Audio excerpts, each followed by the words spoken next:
The Pentagon announced a new media policy days after a federal judge ruled its restrictions on journalists violated the First Amendment. Press groups say it's even more restrictive. The area of the building known as the Correspondence Corridor is now closed. All press workspaces have now been moved to an annex facility outside of the Pentagon. And any journalist who needs access to the Pentagon for anything other than briefings or arranged interviews will need to be escorted by the Department of Defense personnel. Joining us, veteran Pentagon correspondent and author of Barbara Starr Reports on Substack, Barbara Starr. So, how significant are these changes? Well, I think it starts with the judge, and he ruled that the news media access to the Pentagon in a New York Times brought the suit should be restored. I think it's very fair to say the New York Times is back in court with the judge trying to get this latest decision reversed, because essentially what Pete Hegseth has now done in the wake of the judge's decision, decided to put all of the press corps basically in a building, outside the Pentagon in the parking lot, and not what reasonable people might think the judge envisioned in his ruling. So it starts there. And, why? This is the fundamental question, I think, Katie. What is Hegseth really achieving with this anti-media policy?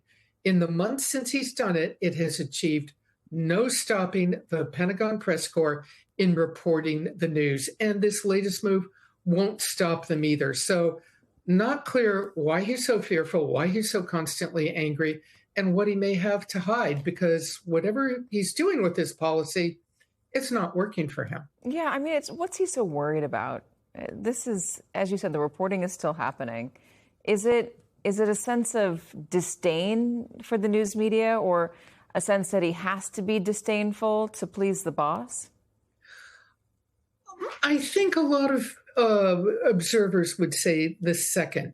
You might even wonder if Hegseth views himself as a, younger version of Trump, sort of constantly angry, talking loudly, waving his hands around, which is what he does, without offering really consistent information.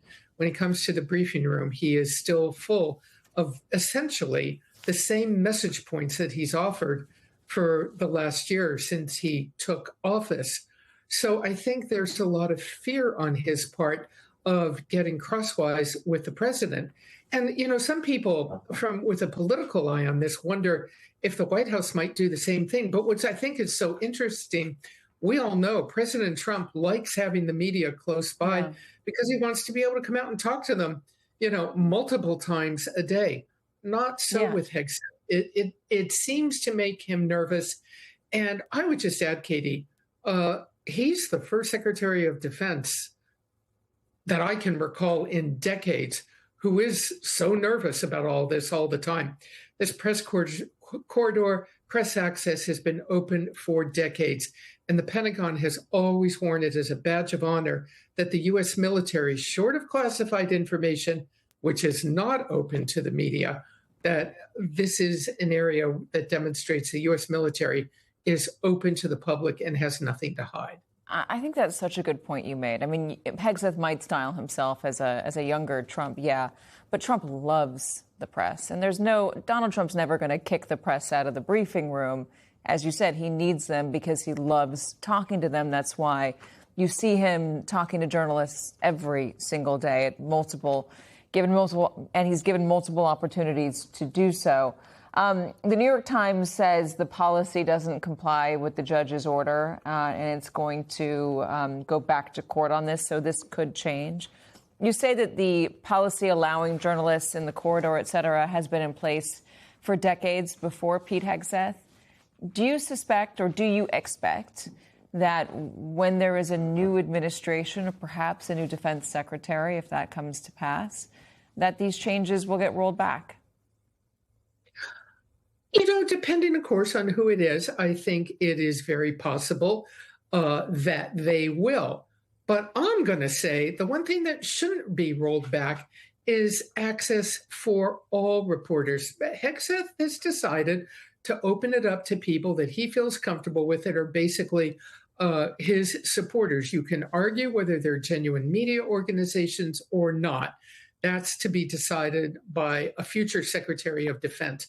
But let's open it up to everybody. There's room in that building for a wide variety of journalistic endeavors, and there is new emerging independent media in this country.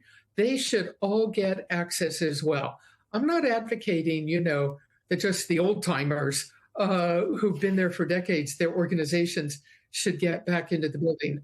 Open it up to everybody. It's a new world out there. Let's embrace it, and let's have everybody report on what the U.S. military is doing.